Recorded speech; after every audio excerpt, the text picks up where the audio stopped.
Assalamualaikum warahmatullahi wabarakatuh. Selamat siang semuanya, teman-teman mahasiswa STIP Al-Muhsin yang berbahagia dan saya cintai. Pada pertemuan kali ini, kita akan melanjutkan pembahasan tentang mata kuliah hadis muamalah. Ya. Kita akan membahas tentang hadis etos kerja.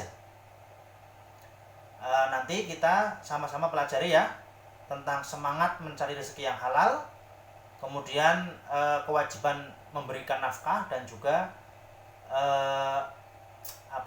motivasi untuk tidak meminta-minta. Baik ya, langsung saja. Kita yang pertama yaitu hadis tentang semangat mencari rezeki yang halal. Rasulullah Shallallahu Alaihi Wasallam pernah bersabda, "Ya'ti 'alan nasi zamanun la yubali al-mar'u ma akhadha aminal halali aminal harami." Akan datang pada suatu zaman kepada manusia di mana seseorang tidak akan mempedulikan apa yang dia ambil, apa yang dia dapatkan, apakah itu dari yang halal ataupun dari yang haram. Hadis sahih riwayat Bukhari dan riwayat An-Nasai. Rasulullah sudah mewanti-wanti, sudah memperingatkan kita semua bahwa kita akan berada di suatu zaman orang-orang tidak peduli apa yang mereka dapatkan. Artinya itu sebuah larangan. Sebuah larangan supaya kita tidak mencari rezeki yang haram. Anjurannya adalah mencari yang halal seperti itu. Karena barang yang haram ketika dimakan itu akan mempengaruhi darah kita, sikap kita dan juga perilaku kita. Selanjutnya ada sebuah hadis yang berbunyi la yadkhulul jannata jasadun ghudhiya biharam. Yang artinya tidak akan masuk ke dalam surga sebuah jasad yang diberi makan dengan yang haram. Ini hadis dari Abu Ya'la ya, dalam kitab At-Tabarani. Diriwayatkan oleh Imam At-Tabarani dalam kitab Al-Awsat dan Al-Baihaqi dan lain sebagainya. Jadi orang-orang yang ada makanan haram itu tidak masuk surga, teman-teman. Ngeri kan? Nah, ngeri. Selanjutnya ada sebuah hadis yang berbunyi arba'un idza kunna fika fala 'alaika ma fataka minad dunya. Hifdzu amanatin wa sidqu haditsin wa husni khaliqatin wa iffatu fi ta'matin. Yang artinya ada 4 perkara yang bila keempatnya ada padamu maka tidak mengapa apa yang terlewatkanmu dari perkara duniawi. Yang pertama adalah menjaga amanah, ucapan yang jujur, yang ketiga akhlak yang baik, dan yang keempat adalah menjaga kehalalan makanan. Di sini disebutkan oleh Rasulullah bahwa menjaga kehalalan makanan adalah sesuatu yang sangat penting. Bagian yang kedua dari motivasi atau kerja adalah kewajiban memberikan nafkah ya. Kalau kita wajib memberikan nafkah, maka kita akan lebih rajin bekerja seperti itu. Seorang suami itu wajib menafkahi istrinya dan juga anak-anaknya. Ada sebuah hadis yang berbunyi ittaqullaha fin nisa fa innahunna awanun 'indakum akhadtumuhunna bi amanatillah wastahlaltum furujahunna bi kalimatillah walahunna 'alaikum rizquhunna wa kiswatuhunna bil ma'ruf. Bertakwalah kalian dalam masalah wanita. Sesungguhnya mereka ibarat tawanan di sisi kalian. Kalian ambil mereka dengan amanah Allah dan kalian halalkan kemaluan mereka dengan kalimat Allah. Mereka memiliki hak untuk mendapatkan rezeki dan pakaian dari kalian. Jadi istri-istri kita wajib memberikan nafkah kepada mereka. Karena kita sudah mengambil mereka dengan kalimat Allah ya. Ketika menikah itu kan ada asyhadu alla ilaha illallah, ada khutbah nikah. Kemudian ya sudah syar'i lah nikahnya ya. Sesuai. Maka kita kita punya kewajiban untuk memberikan nafkah kepada istri-istri kita. Nah, kemudian juga selain istri juga ada kewajiban nafkah kepada anak dan keluarga. Dinarun anfaqtahu fi sabilillah wa dinarun anfaqtahu fi raqabatin wa dinarun tasaddaqta bihi ala miskin wa dinarun anfaqtahu ala ahlika a'dhamuha ajran alladhi anfaqtahu ala ahlika.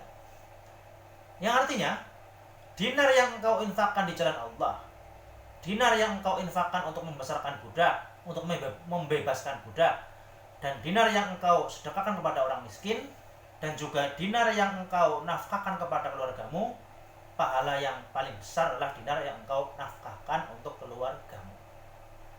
Jelas ya?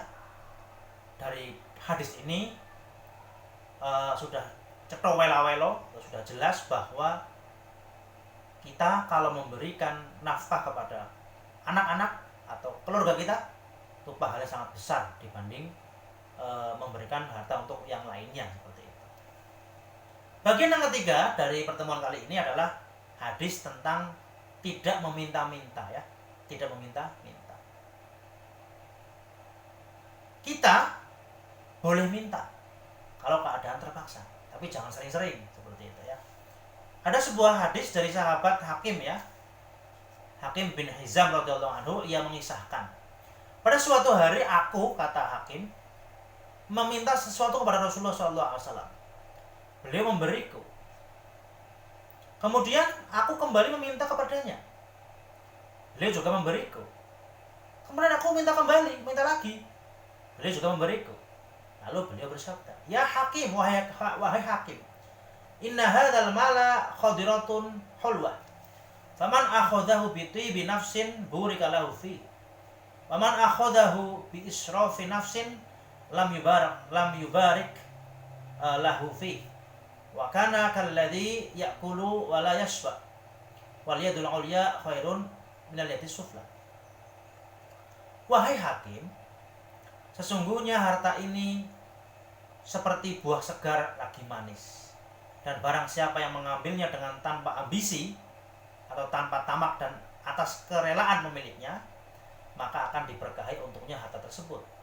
Dan barang siapa yang mengambilnya dengan penuh rasa ambisi atau tamak, niscaya harta tersebut tidak akan diberkahi untuknya, dan ia bagaikan orang yang makan dan tidak pernah merasa kenyang. Tangan yang berada di atas lebih mulia dibandingkan tangan yang berada di bawah. Hadis riwayat Bukhari dan Muslim. Rasulullah dalam hadis ini menjelaskan kepada Hakim, pada seorang sahabat, bahwa meminta itu boleh, tapi jangan keseringan, seperti itu. Karena kalau sering meminta, nanti ada rasa tamak kepada harta yang biasa diberikan kepada dia. Ditambah lagi kalau udah orang sering meminta, itu akan jadi manja, dan malas untuk berusaha, seperti itu. Nah, hadis ini menjelaskan bahwa tangan yang di atas itu lebih baik daripada tangan yang di bawah. Memberi itu lebih baik daripada menerima. Karena kalau kita memberi ikhlas, dapat pahala, ya. Tapi kalau kita memberi itu nggak ada nggak ada beban lah, seperti itu. Tapi kalau meminta, kita ada beban, ada balas jasa, ada balas budi, hutang budi kita kepada orang yang memberi. Maka ada yang mengatakan hutang budi di bawah mati, ya. Karena kita diberi sama orang, kita akan teringat terus, oh dia orang pernah memberikan kita, seperti itu. Kita merasa ada hutang budi, seperti itu, maka kurang baik, ya. Ditambah lagi kalau kita meminta kepada seorang, maka sebenarnya kita itu diakui atau tidak diakui, kita turun derajat keifahan kita, turun derajat kehormatan kita kalau kita meminta, seperti itu. Maka Rasulullah menganjurkan untuk tidak sering meminta-minta. Tapi kalau ada orang meminta, kita dianjurkan untuk memberi, seperti itu. Kita dianjurkan untuk memberi, bukan meminta-minta. Untuk mendapatkan harta, kita oleh Rasulullah dianjurkan untuk berusaha dengan segala caranya masing-masing. Ada yang berdagang, ada yang nukang, ada yang bisnis, ada yang bekerja jadi karyawan, dan sebagainya. Demikian apa yang bisa saya sampaikan pada pertemuan kita hari ini. Semoga bermanfaat dan semoga kita bisa mengamalkan hadis-hadis Rasulullah SAW supaya kita menjadi orang yang bahagia di dunia dan juga di akhirat. Allahumma amin, Allahumma amin, Allahumma amin. Wabillahi taufiq wal hidayah. Wassalamualaikum warahmatullahi wabarakatuh.